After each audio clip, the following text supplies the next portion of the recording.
Je suis avec Charles-Olivier, un habitué de Zoom Sport qui vient de terminer sa prestation. Comment ça s'est passé? Ah, ça a très bien été. J'ai pas manqué mon coup. Tout s'est bien passé. T'étais fort, t'étais solide. T'as fait quelque chose d'assez exceptionnel. Tu peux-tu nous dire c'est quoi ta passe secrète dans ton gâteau? Ben, j'ai lancé. J'ai fait 2 tours dans J'ai fait 2 tours, mon boy a tourné. Je l'ai rattrapé. Après ça, je l'ai relancé une autre fois. Toi, tu te promènes beaucoup, compétitionnes-tu à l'extérieur? Ben, cette année, j'ai pas été aux États-Unis. J'ai été en Espagne l'année passée.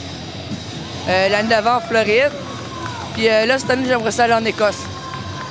Fait que c'est pas pire. Hein? Des petits voyages comme ça. Est-ce que t'aimes le Québec Open jusqu'à maintenant? Est-ce que tout va bien? Oh, oui, ça a bien été. J'ai fait une 2e tantôt. Puis, tu sais, on appelle ça des ratés. Ceux-là qui ils ont comme accumulé des points parce qu'ils ont été aux États-Unis. Puis, je les ai quasiment battus sauf un. Donc, c'est pas pire. Hein? Hey, mes félicitations. Je tiens à souligner que battre les rightés, comme il dit, c'est très difficile dans le milieu du karaté. Donc, chapeau, c'est un exploit. On espère vraiment que tu gagnes premier avec le kata que tu viens de faire. C'était une parfaite. On espère que tu vas avoir des 10. Merci. Bonne soirée. Toi aussi. Avec Alex Cousineau, qui est 2 fois champion du monde de karaté, il s'apprête à faire son kata musical. Alex, comment est-ce que tu te sens au Québec Open aujourd'hui? Un peu stressé.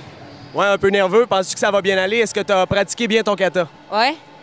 Qu'est-ce que tu mets dans ton kata? As-tu de l'acrobatie qui est forte? As-tu des belles positions, des coups de poing? À peu près tout, là. Tout? Ouais. Ah, excellent. Puis, est-ce que tu penses que tu as des bonnes chances de gagner? Sûrement. Il faut que tu y crois. L'important, c'est de le visualiser. Tu dis que tu vas l'avoir très, très fort dans ta tête, ça va bien aller. Ouais. Hey, on te souhaite bonne chance, puis on va filmer ton kata. Merci. Bye-bye. Bye.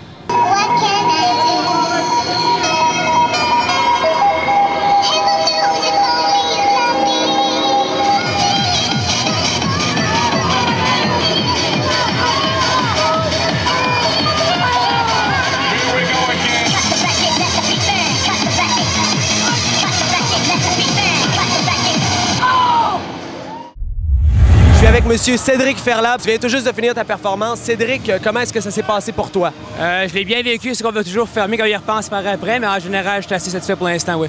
C'était très fort, c'était stable, tu avais de la puissance, tout le monde avait les yeux sur toi. Est-ce que tu te sens mieux quand tu compétitionnes dans ta ville? C'est sûr, on se sent toujours mieux. On est plus dans sa zone de confort plus facilement, mais à quelque part, faut-tu quand même t'ajouter n'importe où ce que tu vas, faut que tu rentres dans ta bulle puis tu fasses tes affaires du mieux que tu peux. Hey Cédric, on te remercie beaucoup. On te souhaite la meilleure des chances de te rendre en finale, puis on va suivre tes développements. Merci beaucoup. On est avec M. René Perreault, probablement la plus grande vedette de tous les temps au niveau du karaté dans la région de Québec. René, on sait que tu participes cette année au Québec Open. Qu'est-ce que tu t'attends? Comment est-ce que tu envisages l'événement? Écoute, c'est sûr que la compétition est très, très forte. Je me prépare toujours de mon mieux. J'ai hâte de voir. J'espère que je devrais gagner la première place. C'est dans mes objectifs. René Perreault, pour vous situer, ça fait peut-être 10 ans qu'à chaque année, il nous donne une finale époustouflante. Il y a toujours 5000 personnes qui crient ton nom, qui crient « René! René! » Quel feeling que c'est d'avoir autant de monde qui crie son nom, d'être une vedette dans sa ville natale? Ouais, c'est sûr que l'effet est cool, mais là, si ça fait 10 ans, ça veut dire que je vieillis aussi. Fait que j'ai hâte de voir si le résultat va être le même. Mais c'est sûr que ça te fait tout un petit velours là, quand tout le monde crie ton nom. Et après toutes ces années de compétition-là, y a-tu un truc, as-tu un entraînement spécifique? Est-ce que ton entraînement change pour pouvoir rester au sommet, pouvoir rester champion du monde?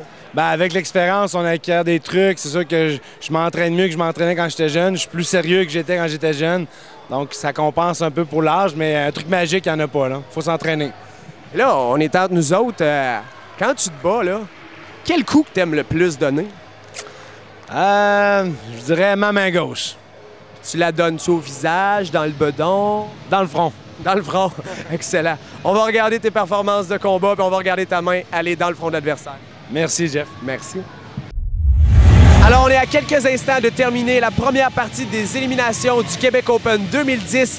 La compétition reprend samedi à 9h AM et les finales sont prévues pour 19h. On vous invite à venir y assister, à ne pas manquer ce spectacle. C'était Jean-François Robitaille pour Zoom Sport.